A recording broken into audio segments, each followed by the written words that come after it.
Hey, what's going on? Joe Coffey here for PremierGuitar.com. We're backstage at a Sevendust show, and I've got the man himself with me, Clint Lowery. Clint, how you doing, man? What's up, man? How you Not doing? much, man. Good to see you, man. It's good to be seen, man. Good to be seen. We're here to talk about gear. You're quite the gearhead yourself, man. We were checking out your rig a little while ago. Yeah. Take us through it, man. Basically, it's just I run all PRS guitars. I got a couple of customs, a couple single cuts. We were looking at Bruce Lee a while ago. Yeah, that's explain actually Bruce Lee. I don't know, man. There's nothing that special about it. I mean, it's a great. All PRS guitars are great, but this one for some reason it just resonates with me. It plays great. The neck width is great. Everything about it is just like custom fit for me. And I for some reason gravitate toward it, And I nickname it Bruce Lee because there's a Bruce Lee sticker on the back. He's like my favorite, So yeah, just kind of that's my baby, man. I love that guitar. They just go that extra mile to make the guitar a guitar friendly, a player friendly guitar.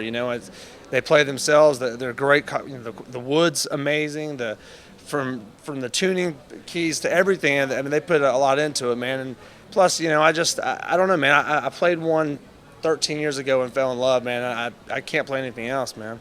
Cool. Yeah. All right, let's talk about amps. You're a diamond guy. Yeah. I've been around everywhere. I've been like I've played a lot of different amps, I know you played a Mark IV for a while. Yeah, I still have that Mark IV. It's been on every recording I've ever done. As far as it's always been in there somewhere. The Mark IV, I got that actually right when it first came out. The actual head I have, but I went to, I played Hughes and Kettner for a while, but now I'm on Diamond, man. They're doing great. They made these amps that are they're raw, man. They're awesome. So how would you describe the Phantom? You use the cabs too, right? Yeah. I mean, how would you describe the whole rig to somebody who's not hip to it? I mean, what is it about the Diamond Phantom?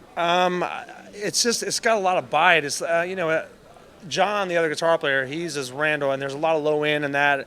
With the Diamonds, there's a lot of mid. There's a lot of cut in the tone. So with me and John, it's like I wanted something that was kind of different from what he had, and to where it would make a broader sound. And the Diamond is just straight to the jugular. It's like a really mean sounding amp. It's got a lot of gain, but not a thin, brittle sound. It's really contained kind of gain structure to it. It's a great amp, man. I mean, it's got low end, it's got all that as well, but it's just like I think the focal point of it is the tonality. It's really MIDI and it cuts through right in the middle. So cool. I love them, man. I love them. Right on, man. So effects. I noticed you have a rack mount system with some shelves. You've also got a board. Take us through your signal chain when it comes to how you get your dirt and your other effects. Well, I use the two Phantoms. I also use the clean channel on both of those. A GCX foot controller.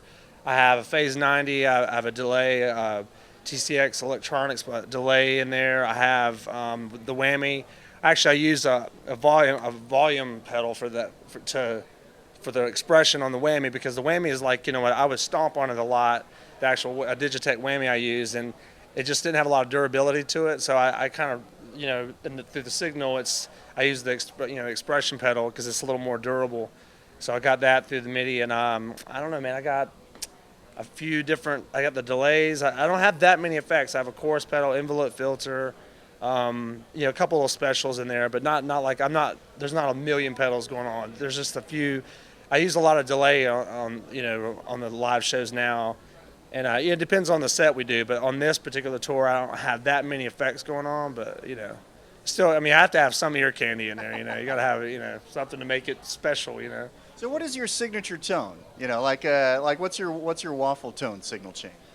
From the song waffle, yeah. Man, I don't know. That was it's Change like it up every now and yeah, it's different because in the studio you don't have as many things in the pipeline. Try to keep it as really simple as possible. And I mean, for basic tones, I would run straight head and guitar, 412 head and guitar. And there's nothing else in the line, no noise.